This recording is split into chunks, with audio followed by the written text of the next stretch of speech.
Hey everyone, this is Pritham. In this video, we will see how to define the earthquake load in ETABS. Basically, we will be going for the earthquake in the X direction and earthquake in the Y direction, and we will be going to use the IS code, which is IS 1893 of the latest version is 2016. So basically, let's get started. This is our model. We are going to work on it. So basically, I have added made this G+3 model with this. This is the ground floor, first, second, third, and this one is the roof part, right?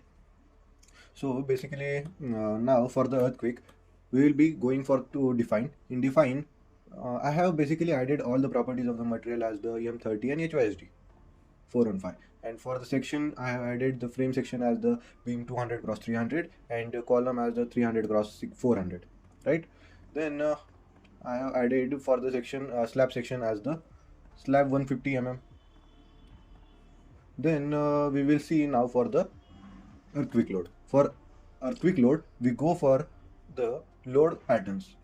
First of all, we will be here come at this window, and in it we go to define. In define, we will go to load patterns. In load patterns, a window will of this will be pop up. In it, first of all, I have basically added this earthquake in X and earthquake in Y direction. So first of all, I will delete them and just click on OK. And once again, I will show you how to do it. Go to define. In define, go to load patterns. In load patterns, now the define load pattern window will open. In it, you can see that only the two windows are two loads are being present as the dead load and live load, which is taken by the software itself, right? The live load we have to put, but the dead load is taken by the software itself, and its self multiplier is of 1, which is taken by the software itself, right? Now we will going to see the earthquake, the seismic load. For that, how to define them? To define that, there are two directions, earthquake in X direction and earthquake in Y direction. We will be going to deal here with the both the parts, right? To first of all, then go to clear here, type as the earthquake EQ, and then X means it is in the earthquake in the X direction. And in the here type, load type, I will choose here as the seismic. And here the self multiplier will be 0, as we are putting all that values. So and here the lateral load, here we have to choose the IS code. As per your country, you can choose whichever code, but I am currently in India, so I will be choosing IS 1893 2016. It is the latest one, so I am going to use this one only, IS 1893 2016. Just click on it, and here just click on add new load. Don't click on modify load, otherwise what happens, the new property that we have added, it will be in place of this dead load. So I will click on this add new load, and after this I have added this load. I will be doing this same for the earthquake in the Y direction. For the I will only change the name, and here the type will be the same as the seismic, and the self multiplier 0, and here the lateral load, same code was basically IS 1893 2016, right? And just I will click on add new load. Our two loads have been added right here. So how to modify them? This part has been done, completed of basic part of adding the earthquake, right? Now we will be seeing how to modify them. So click on one EQX, and then just click on modify lateral loads. In it, a new window will open of the Indian IS 1893 2016 seismic loading. As per your country, this will change. Okay, then these are some data of the we have to put for the earthquake. So basically, I am currently working for the earthquake in X direction. So here in the direction and eccentricity, I will be choosing only the earthquake in X direction and its eccentricity, right? And it is the eccentricity ratio, all diaphragm, we take it as the 0.05, right? Then the override eccentricity, here we don't choose anything for the advanced purposes. We do it, but basically for the short and not big building, we generally don't use this override eccentricity, right? Then come here the story range. We will go from here to here, right? Here story range means from where to where the earthquake is acting. So I have taken the top story as the roof and the bottom story as the base. Okay, now the next three parts or the four parts here, response spectrum, here factor is present, then the seismic coefficient, seismic zone Z, and the site type, importance factor, and the time period will be seeing from the IS code. So basically we will start with this seismic coefficient, seismic zone factor Z. So we will be going for the IS 1893 2000 2000 IS code. For that I have opened here the code here, which is IS 1893 part 1 2016. As you see here, this is our the intro page of this IS code, right? Then for the now, what we need the seismic zone factor Z as per the code. We are going to deal with as per the code. For that, scroll down to 1 minute. Here, come down to page number 10, and here you can see that the seismic zone factor Z that we have to define here as per the code. Seismic zone factor Z, we have to put here the values, right? And it has given the 4 zone: zone 2, zone 3, zone 4, zone 5. As we know that the earthquake has the zone 2, zone 3, zone 4, and zone 5, and its values that we have to put for the Z, right? But how to get that values, right? For a particular city, these values are different. So for the next on the next page, it is the map of the India has been given. As per your country, the different map will be there as per your codes. So I am basically currently in Pune, and I am going to design the building in the Pune. So as you see here, the Pune is coming under the zone 3. This yellow part is the zone 3. This green part is zone 4. Then this blue part is zone 2, and zone 5 is the orange part, this part, right?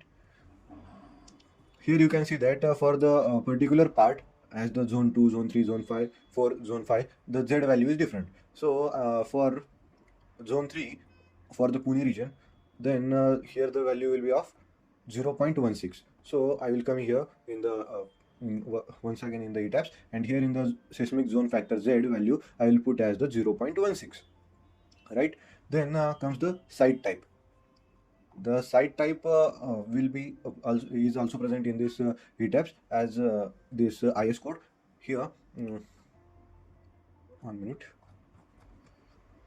As you see here, as per your rock type, that type 1 as the rock or the hard soil, type 2 as the medium soil, or type 3 as the soft soil. As currently for that this particular plan, it is not neither a rock or hard soil or soft soil, it is a medium soil. So I will choose for the zone 2. So I will come here back to ETABS, and here in the site type I will choose the zone 2.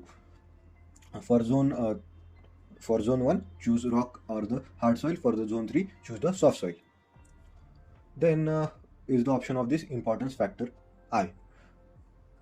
It is also present in this IS code. Scroll down downward, and here you can see that on the page number 19, you can see that the importance factor I.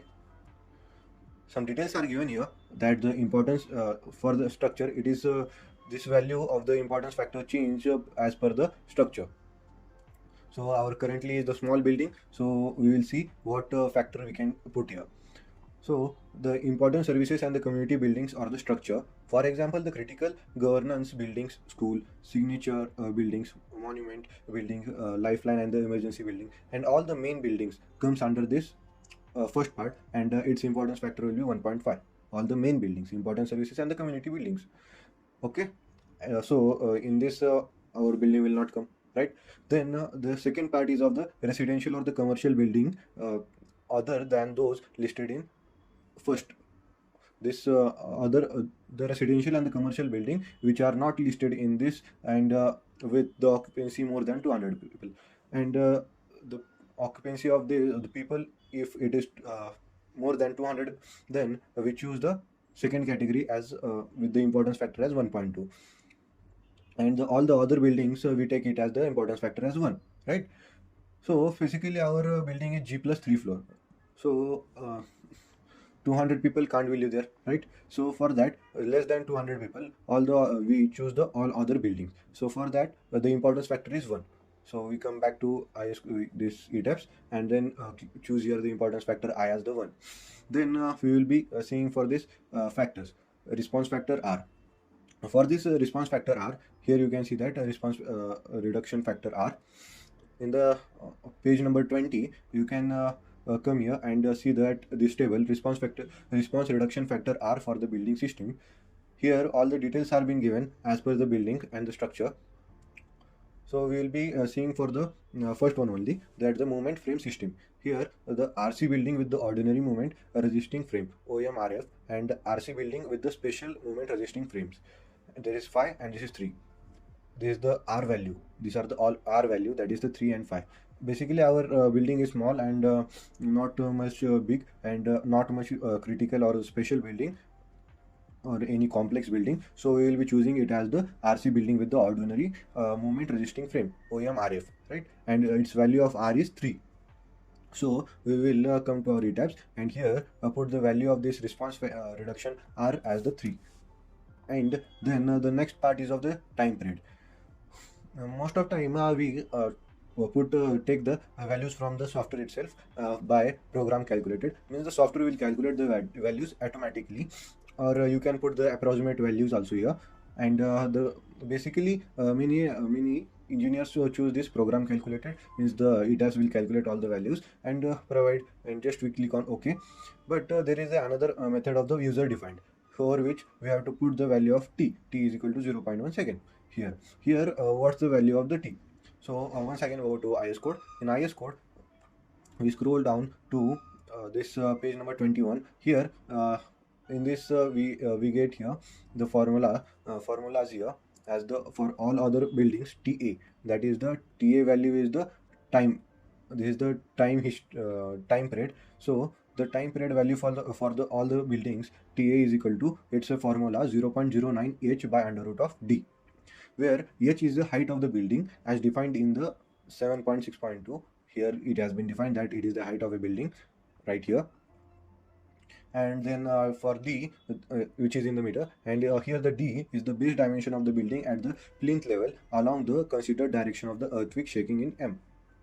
Means I will show you how it works, but you remember this formula as the TA is equal to 0.09 h by under root of d. That is on the page number 21. So we will go to ETABS, and we'll see. First of all, I will click on your program calculator and click on OK, and just click on OK. And here for this value of the EH as the height of the building, we will go here for the edit. In edit, go to edit stories and the grid system. In edit system, go to modify show. Here you can see the elevation height as the 15, right? But as we know that it is the ground floor, above the ground floor we only calculate, so it is taken as the 12 meter as the height. And now for the base length, for this d is the base dimension of the building at the plinth level. Means for the y direction it is how much, 4 plus 4 plus 4, that is the 12 meter for the y. And for the x it is 1 2 3 4 5 into 4, that is 20. In the x direction it is 20. So we will take the value of the d for the earthquake in x direction as the 20, and earthquake in the y direction as the 12. So we'll go to define, and here in it go to load patterns. In load patterns go to EQX, modify show. Here in it we have seen that at the user defined, all the details we are mentioned here. Here only the value of the t is been remaining, and we will see calculate it with the formula as 0.09 into h height is about 12 meter, right? We click on that came about 1.08 divided by what's the value of the dimension as the 20 meter. In the x direction it was 20 meter, right? This x direction it is 20 meter. So we will putting it here as the 20, and here under root, then we get the value it of the time period as the 4.47, right? This is the TA value 4.47, and just click on OK. This was for the earthquake in x direction seismic, and just click on OK. And you can see that after you go back to the load pattern, you can click on the EQX and just click on modify lateral load. Then you can see that all the details which you have been mentioned have been changed. Just click on OK, and now we will be going for dealing with the EQY. Just click on modify lateral load. Here in the direction and the eccentricity, I will choose only the y direction and y direction eccentricity, and the eccentricity ratio as the 0.05. Overwrite eccentricity as we don't take it for the small building. And here the story range from the roof to base. Here the factor response reduction factor as the 3, as we have mentioned it for the EQX, it will be the same. And the seismic zone factor Z will also be the same as the 0.16 per code. and the site type, that is the zone 2, importance factor zone 1, and here the time period value will change. How will it change? That once again I will show you. 0.09 into height of the building is 12, so is equal to 1.08 divided by what is the length in the y direction. It was 12 meter, so 12 under root, and the value came as the 3.46. The value second is the value of this time period, and just click on OK and click on OK, and by this and Control S. By this you can see that our we have defined the earthquake patterns. That's it for today's video. See you in the next video.